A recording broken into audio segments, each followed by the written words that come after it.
ada satu kebutuhan manusia yang itu mendorong dia itu untuk merubah ruang ini menjadi sesuatu yang berbeda. Dan di sini adalah dia bentuknya menjadi tempat menanam padi. Ini adalah sebuah sawah yang dimana manusia menjadikannya tempat menanam padi. Ya, itu supaya apa? Itu supaya adanya pemenuhan manusia itu sendiri. Nah, sedangkan yang ini di bawah itu perubahannya itu terjadi karena faktor alam. Ya, ini ada beberapa perumahan itu hancur berantakan karena digusur atau diterpa tanah longsor. Ya, sama seperti gambar yang tadi, juga karena tanah longsor. Dan yang perlu kalian ketahui bahwa faktor alam itu bukan hanya karena adanya faktor alam dalam hal ini tanah longsor, tidak, tapi ada juga faktor alam yang diakibatkan oleh tsunami, gempa bumi, angin puting beliung, dan bencana-bencana alam yang lain.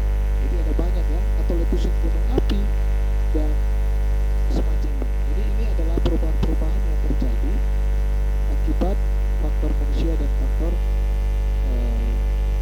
alam. Selanjutnya kita akan lihat itu perubahan ruang dan interaksi antar ruang akibat faktor alam. Nah, ini lebih secara spesifik, secara lebih khusus kita akan lihat perubahan yang diakibatkan oleh faktor alam. Nah, yang perlu kalian ketahui bahwa pengertian interaksi antar ruang ialah suatu cara dalam mengelola ruang-ruang dengan berdasarkan potensi serta juga permasalahannya, dan tentu keterkaitan suatu ruang dengan ruang-ruang yang terdapat di sekitarnya. Nah, maksudnya seperti ini. Jadi antara ruang yang satu dengan ruang yang lain itu punya keterkaitan atau punya kebutuhan yang sama atau saling membutuhkan. Ya, contohnya tadi itu dia buatkan jembatan. Kenapa? Karena di kota A yang bagian sini dengan kota B itu ada kebutuhan yang sama, sehingga bagaimana kebutuhan itu bisa tercukupi, maka perlunya dibangun jalan raya supaya transportasi dari sana, dari kota A ke kota B itu lancar karena adanya saling membutuhkan, ya, seperti itu. Nah, keterkaitan antar lokasi atau ruang tersebut dapat dilihat secara fisik maupun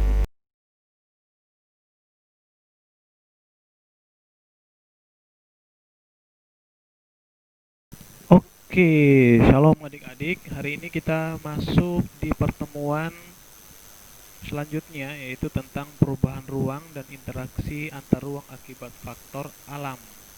Ya, tapi sebelum itu kita akan pelajari sedikit tentang wilayah Asia Tenggara. Nah, di sini saya akan tampilkan bola dunia. Ya, kalau kalian lihat ini bola dunia. Kalau kalian suatu hari nanti ke luar angkasa, bentuknya seperti ini ya. Saya akan coba putar terus.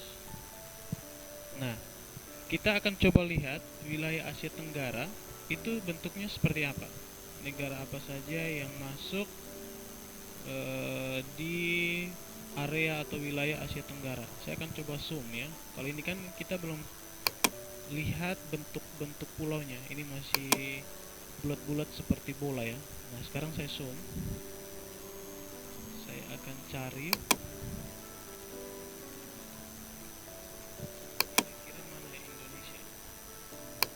Karena Indonesia adalah salah satu negara yang ada di Asia Tenggara. Oke, kita coba putar. Oke, ini dia. Ini ya. Saya coba zoom. Nah, ini tampilan negara-negara yang ada di wilayah Asia Tenggara. Nah, kalau kalian lihat di halaman nomor 5 di buku paket kalian, di situ ada beberapa negara yang termasuk di dalam wilayah Asia Tenggara. Nah, wilayah Asia Tenggara itu terletak pada pertemuan lempeng-lempeng geologi. Jadi saya akan ajarkan itu lempeng geologi itu seperti apa. Dengan aktivitas kegempaan atau yang sering disebut seismik, dan gunung berapi yaitu vulkanik. Berbagai gugusan kepulauan terletak di sebelah tenggara dan juga sebelah timur daratan Asia Tenggara. Nah, Asia Tenggara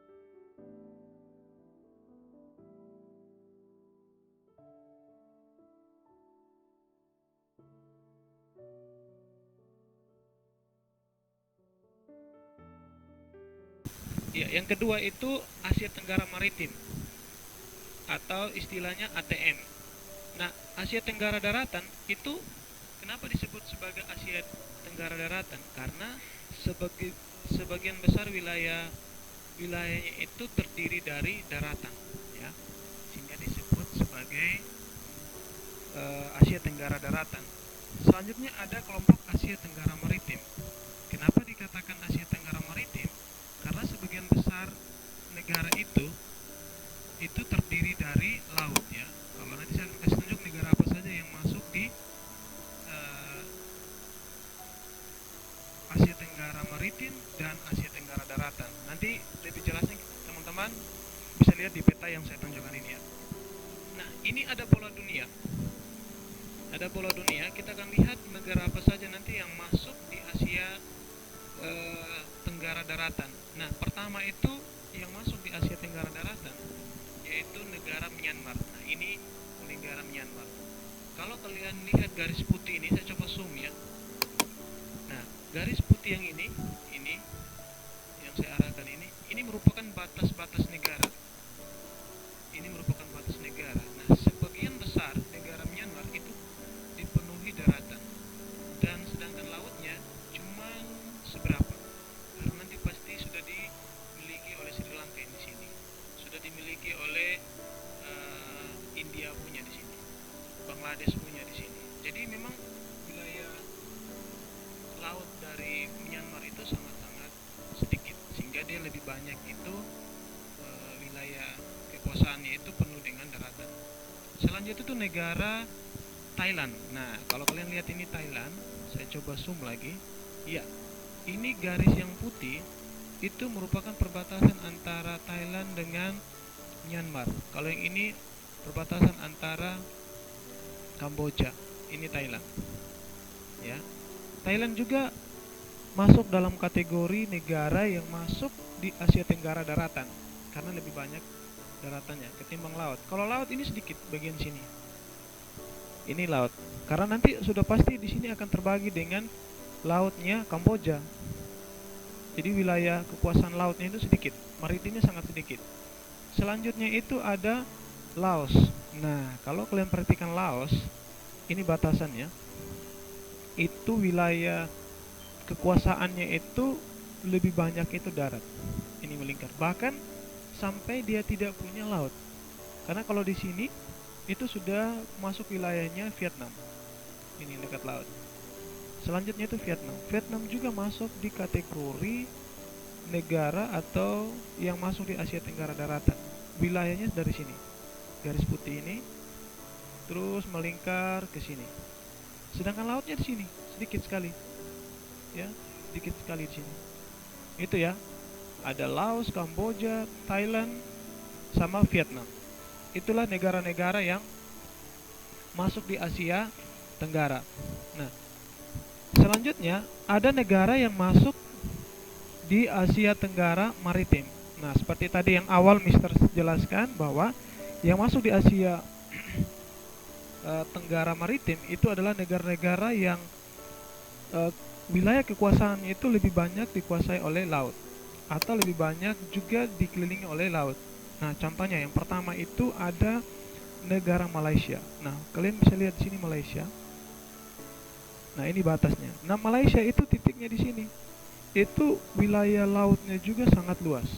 Sehingga dia dari luas itulah dia dimasukkan sebagai kategori negara yang masuk di Asia Tenggara Maritim. Ya, kelautannya itu sangat luas. Kedua itu ada negara Singapura. Singapura di sini, ya. Kalian bisa perhatikan ini, Singapura ada di sini. Oke. Selanjutnya ada juga negara Brunei Darussalam. Ini Brunei Darussalam. Negaranya kecil, saya zoom ya. Nah, Brunei Darussalam di sini. Sangat kecil sekali. Tapi wilayah kekuasaan lautnya juga cukup luas. ya, maritimnya juga cukup luas. Lokasi penangkapan ikannya juga sangat luas. Selanjutnya ada negara eh, Indonesia. Nah, Indonesia ini kalau kalian perhatikan di bola dunia ini, dia termasuk negara yang cukup luas wilayah maritimnya. Dari Sabang sampai Merauke, ya. Ini cukup luas sekali. Ini yang biru, ini merupakan laut, ya. Semua tampilan yang biru, biru abu-abu itu termasuk laut. Sedangkan yang hijau itu merupakan tampilan dari daratan. Nah, Indonesia adalah negara terbesar di Asia Tenggara yang memiliki wilayah maritim yang sangat luas. Selanjutnya itu Timor Leste atau Timor Timor. Ini juga masuk kategori uh, uh, Asia Tenggara yang masuk di Asia Tenggara maritim. Jadi itu ya beberapa negara yang perubahan ruang dan interaksi antar ruang akibat faktor alamnya itu seperti itu. Nah, semua perubahan ini terjadi karena adanya interaksi yang diakibatkan oleh faktor alam. Nanti kita akan pelajari kenapa sampai Malaysia, Sumatera, Jawa Timur, atau Jawa dan Kalimantan itu tiba-tiba menjadi negara yang terpisah. Padahal beribu tahun yang lalu itu mereka ada di satu daratan. Tapi karena adanya pengaruh alam, akhirnya negara itu atau kota itu menjadi terpisah. Ya. Jadi itu beberapa yang perlu kalian perhatikan mengenai Indonesia yang ada di wilayah-wilayah Asia Tenggara. Oke, kita akan lanjut. Nah, di situ di halaman 5 itu ada peta. Saya akan jelaskan tentang 3 pulau besar di Indonesia, yaitu Sumatera, Jawa, dan Kalimantan. Nah, peta yang kalian lihat itu adalah gambaran Asia Tenggara yang di dalamnya itu juga ada negara Indonesia. Tadi sudah saya jelaskan sebelumnya tentang negara-negara apa saja yang masuk di Asia Tenggara dengan 2 pembagian. Nah, sekarang kita akan lihat 3 pulau besar di Indonesia, yaitu Sumatera, Jawa, dan Kalimantan. Nah, Jawa, Sumatera, dan Kalimantan itu menurut catatan sejarah itu baru terpisah dari benua Asia itu sekitar 10.000 tahun yang lalu akibat naiknya muka air laut karena usainya saman es itu berakhir. Nah, di sini saya akan tunjukkan negara-negara, minta maaf maksud saya pulau-pulau yang besar, yaitu ini Kalimantan, Jawa, dan juga Sumatera di sini ya. Nah, dulunya saya akan tunjukkan gambarnya di sini. Nah, dulunya itu dia satu kesatuan seperti ini. Saya coba gambar ya. Dia tuh seperti ini. Nah, ini dulu, sekarang sudah jadi Sumatera. Ini jadi Malaysia. Ini Kalimantan. Ini Pulau Jawa dan seterusnya. Nah, ini bentuk prediksi, bentuk daratan sebelum terjadinya perubahan akibat faktor alam tadi. Dulu itu Sumatera di sini, dan Malaysia, Kalimantan, dan Jawa merupakan satu daratan seperti ini. Bahkan juga dengan Kamboja dan negara yang lain. Tapi akibat karena adanya faktor alam, ya, akhirnya dia seperti ini bentuknya. Ada batasan. Dulunya ini gabung. Nah, saya coba perhatikan ya. Saya akan tunjukkan. Ini yang biru, tampilan biru itu adalah tampilan air laut. Yang hijau itu merupakan tampilan daratan. Nah, coba perhatikan di sini. Itu antara Malaysia dan Sumatera itu ada batasan lautnya. Ya, seperti ini. Ini laut. Mungkin ini kita bisa nyebrang dengan menggunakan kapal apa mungkin. Nah, ini seperti ini, daratannya sangat dekat sekali, baik itu Pulau Rangsang, Pulau Sungai Guntung, ini sangat dekat sekali dengan Singapura. Jadi kalau adik-adik mau pergi main di atau jalan-jalan ke Singapura bisa lewat Batam ya. Batam terus nyebrang ke Singapura. Nah, di Singapura ini masih bisa kita gunakan perahu. Minta maaf, maksudnya kapal ya, seperti kapal feri dan lain sebagainya. Nah, ini dulu ini merupakan satu, tapi karena ada perubahan tadi, dia terpisah. Begitu juga dengan Laut Jawa, dengan Pulau Jawa, terpisah seperti ini. Ini daratannya seperti ini. Kalian bisa perhatikan. Nah, selanjutnya juga Kalimantan. Kalimantan jaraknya cukup jauh, ya. Jaraknya sangat jauh sekali. Nah, awalnya ini merupakan satu kesatuan, tapi karena adanya faktor alam, nah nanti kalian bisa baca di halaman nomor 5 sampai halaman nomor 7, itu tugas kalian, silahkan baca. Di sini Mister hanya kasih garis besar tentang perubahan alam, tentang perubahan ruang yang diakibatkan oleh faktor alam. Nah, salah satu menurut prediksi contohnya kenapa sampai Pulau Sumatera, Pulau Jawa, dan Pulau Kalimantan ini terpisah, itu menurut sejarah salah satunya itu karena ada pencairan es di kutub. Nah, di samping itu juga menurut catatan sejarah, nanti kalian bisa browsing di internet, itu juga diakibatkan karena terjadinya letusan gunung api Krakatau ya. Jadi letusan gunung api Krakatau inilah yang membuat daratan ini akhirnya tertutup oleh air, ya. Itu konon katanya, ya, kalau saya baca di sejarahnya itu letusan gunung api Krakatau itu kekuatannya itu sekitar ratusan kali letusan bom atom di Hiroshima Nagasaki ya, pada masa Perang Dunia Kedua yang dijatuhkan Amerika ke Hiroshima, Jepang ya. Itu kekuatannya itu pada zaman itu sangat kuat sekali, tapi itu lebih besar, sangat kecil sekali ketimbang letusan yang terjadi di Gunung Anak Krakatau. Ya, seperti itu ya. Itu Mister akan hanya coba jelaskan sepintas, nanti kalian bisa baca selengkapnya nanti di halaman 6 dan 7. Nah, dari penjelasan Mister ini, yang Mister mau sampaikan adalah bahwa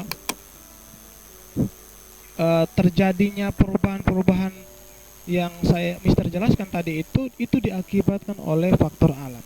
Faktor alam itu sangat bervariasi. Bisa saja melalui gempa bumi. Adanya gempa bumi bisa merusak sesuatu yang tadinya seperti A, tiba-tiba berubah menjadi seperti B, dan seterusnya. Bisa juga karena adanya erosi itu pengikisan yang diakibatkan oleh panas dinginnya cuaca. Selanjutnya juga bisa diakibatkan oleh angin puting beliung atau tsunami dan bencana alam yang lainnya. Nah, karena itu kalian bisa perhatikan nih di seputaran kalian di situ, apakah kalian temukan ada perubahan yang diakibatkan oleh alam. Silakan kalian coba catat, bisa di-share ke Mister. Untuk materi ini kalau ada ingin bertanya, silakan tanya ke classroom, nanti kita akan bahas bersama-sama. Oke. Atau Mister coba lompat di halaman 8. Kalian bisa perhatikan di sana itu ada kerusakan yang diakibatkan oleh dampak topan ya di Filipina ya. Itu gambar itu diambil di tahun 2013. Itu topan ya, angin topan. Sedangkan yang di halaman 9 itu gempa bumi dan tsunami di Aceh tahun 2004. Nah, yang tadinya bentuknya seperti A tiba-tiba berubah merusak seperti ini ya. Itu diakibatkan oleh faktor alam. Jadi faktor alam itu bentuknya sangat bervariasi. Bisa jadi dalam bentuk tsunami, gempa bumi, angin topan, atau angin puting beliung, atau petir, apalagi gempa bumi dan lain sebagainya. Itu bisa masuk di kategori faktor-faktor alam yang bisa merubah suatu ruangan tertentu. Silakan nanti kalian bisa perhatikan di sekeliling kalian, di samping rumah mungkin, atau di rumahnya Pak RT. Kalau ada yang berubah silakan kalian perhatikan. Nanti selanjutnya kalau ada yang mau bertanya silakan bertanya, dan kalau ada tanggapan silakan kasih tanggapannya di video ini ya. Oke, demikian pertemuan kita. Nanti kita akan lanjut di perubahan ruang dan interaksi antar ruang akibat faktor manusia. Oke, Tuhan Yesus memberkati.